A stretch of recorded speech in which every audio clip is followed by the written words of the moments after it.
Les tableaux qui parlent, une série de podcasts par Francis Rousseau. Pavel Tchelitchev, Payo Tchilichou en russe, 1898-1957.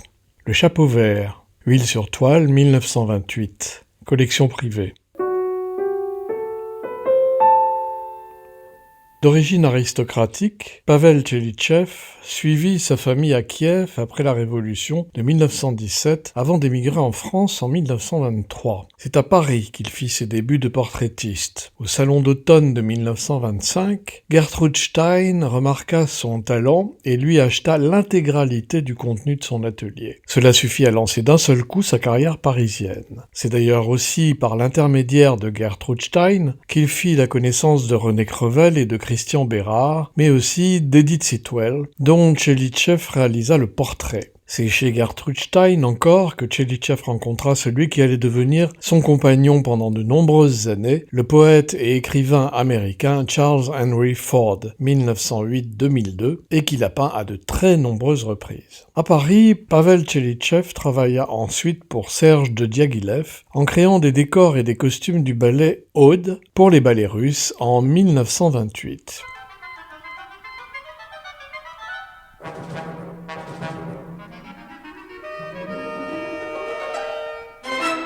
Et c'est précisément de cette époque que date ce portrait du jeune homme au chapeau vert. De qui s'agit-il? D'un danseur des ballets russes? Oui, en effet, mais pas n'importe lequel. Il s'agit en fait de Serge Liffard, 1905-1986, alors âgé de 23 ans, dans le rôle du dieu Apollon, du ballet oratorio Aude de Nicolas Nabokov, sur une chorégraphie de Léonid Massine, un scénario de Boris Kokno, des décors et des costumes de Pavel Tchelitchev, créés au théâtre Sarah-Bernard, à Paris, le 6 juin 1928. Ce portrait rend tout à fait justice à la grande beauté physique et à la présence rayonnante de Serge Liffard, qui fut l'un des danseurs les plus brillants et les plus importants de sa génération. Au cours de sa carrière, à la fois d'interprète et de chorégraphe, il passa en tout 16 années à l'Opéra de Paris. Comme premier danseur, d'abord, en 1929, puis comme danseur étoile, et enfin comme maître de ballet de 1930 à 1944 et de 1947 à 1958. Il réforma durablement la technique de la danse classique en France et devint dans les années 30 une des personnalités les plus adulées à la fois du public et du tout Paris.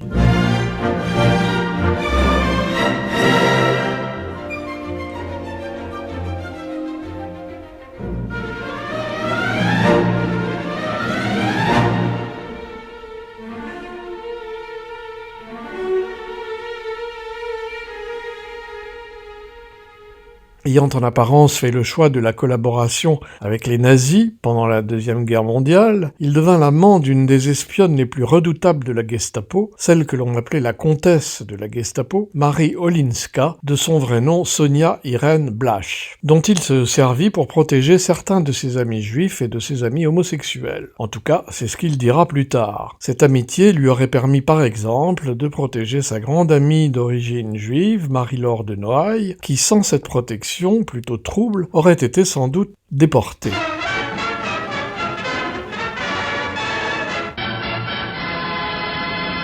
Constamment sous les feux de la rampe pendant l'occupation nazie, à la Libération, évidemment, il fut licencié de l'opéra et, selon les termes du licenciement, rayé à vie des scènes nationales pour avoir été compromis avec l'occupant. À ce moment-là, personne ne voulait croire sa thèse fumeuse de la collaboration avec la Gestapo pour mieux sauver des juifs et des homosexuels. Une instruction judiciaire fut ouverte afin d'examiner précisément sa conduite pendant la guerre, et elle se termina par un non-lieu. L'honneur était sauf, enfin plus ou moins, mais ayant malgré tout occupé des postes fort importants sous le régime de Vichy, et après avoir été vu sans arrêt avec la sinistrissime comtesse de la Gestapo, on lui conseilla vivement de se faire un peu oublier en se faisant engager comme directeur des ballets de Monte-Carlo. Ce placard doré ne dura pas longtemps. Dès 1947, en effet, sur d'insistantes pressions venues des sommets de l'État, dont certaines pilotées par les relations de Marie-Laure de Noailles en personne, il rentrait de nouveau en grâce et retrouvait son poste de maître de ballet de l'Opéra de Paris. Il fit dès lors quelques réformes techniques très importantes pour l'exercice de la danse en France.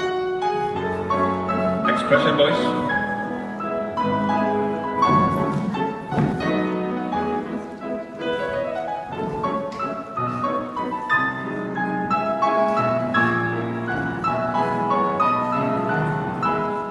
En 1955, une chaire lui fut confiée à la Sorbonne pour l'étude de la chorégraphie chorélogie, érigée alors en science de la danse. Âgé de 51 ans, il fit ses adieux à la scène dans le rôle d'Albert de Giselle en 1956 et continua jusqu'à sa mort à enseigner la danse.